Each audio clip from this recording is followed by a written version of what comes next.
warahmatullahi wabarakatuh. Halo sahabat literasi, selamat datang di channel Tadris IPA YN Kudus. Kembali lagi dengan saya Nur Azizah dari Posko 83. Cara membuatnya.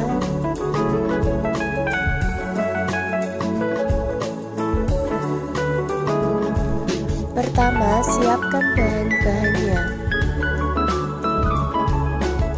Bahannya meliputi yaitu pertama mentega, 2 wortel yang sudah dicincang,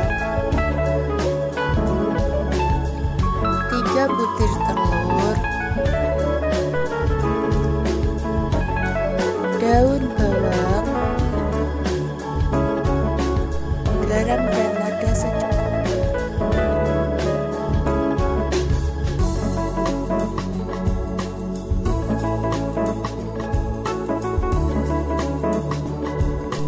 Masukkan telur dan bumbu ke dalam wadah.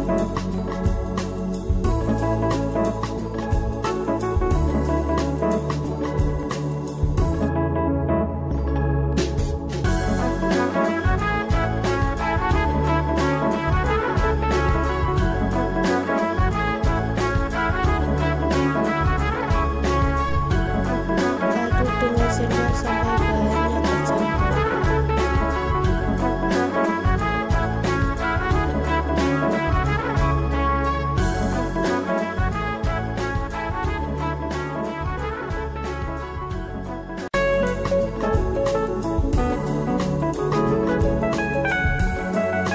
Masukkan wortel dan daun bawang yang sudah dipotong kecil-kecil ke wadah.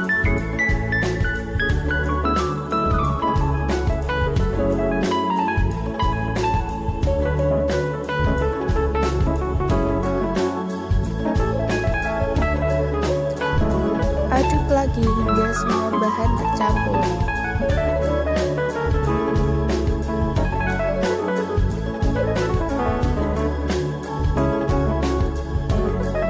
Panaskan penggorengan dan oleskan mentega pada teflon. Goreng telur hingga matang.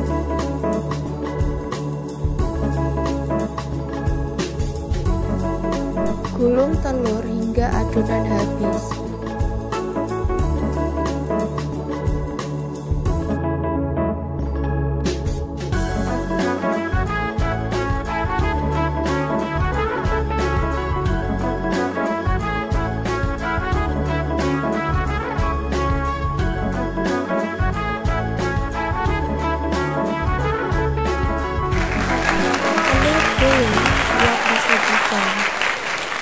Mengandung protein yang bagus untuk kebutuhan energi bagi tubuh, pertumbuhan, mengganti sel-sel yang rusak, pembuatan enzim dan hormon, dan pembentukan antibiotik. Apa yang terjadi pada sistem pencernaan pada saat ada makanan masuk ke tubuh kita? Makanan yang kita makan akan melalui saluran cerna, mulai dari mulut, melalui esofagus, lambung, usus halus, usus besar, rektum, dan berakhir di anus.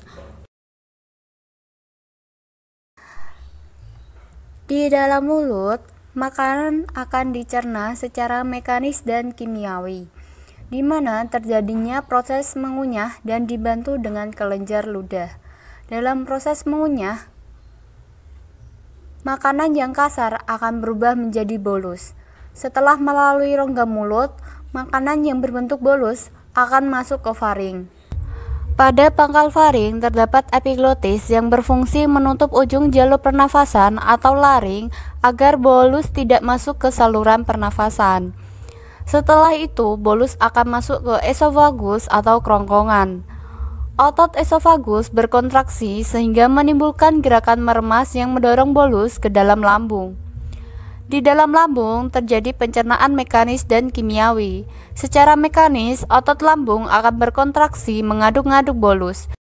Secara kimiawi, bolus akan bercampur dengan getah lambung yang mengandung asam klorida atau HCl yang berfungsi menjadikan ruangan dalam lambung bersifat asam, sehingga dapat membunuh kuman yang masuk bersama makanan.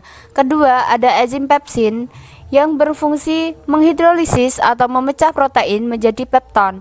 Dan yang ketiga, ada enzim renin yang berfungsi mengendapkan kasein yang terdapat dalam susu.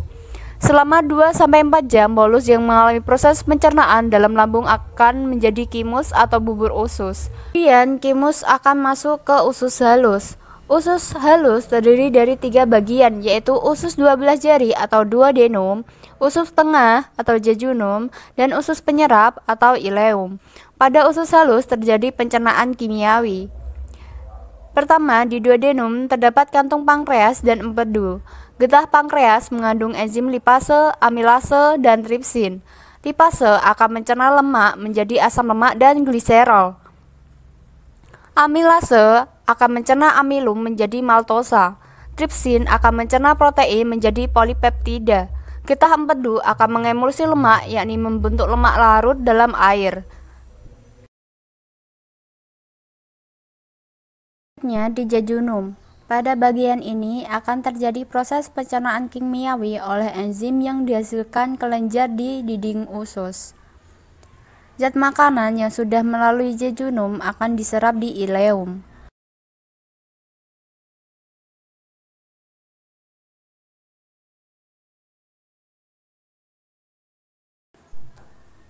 Bahan makanan yang sampai di usus besar dinamakan zat-zat sisa. Di usus besar terdapat bakteri Escherichia coli yang membantu membusukkan sisa makanan tersebut. Sisa makanan yang tidak dipakai oleh tubuh akan dikeluarkan melalui anus. Nah, begitulah manfaat dari telur yang mengandung banyak protein yang bagus untuk kebutuhan energi tubuh kita dan juga proses sistem pencernaan. Terima kasih sudah menonton video saya. Jangan lupa like, comment, and subscribe ya. Wassalamualaikum warahmatullahi wabarakatuh.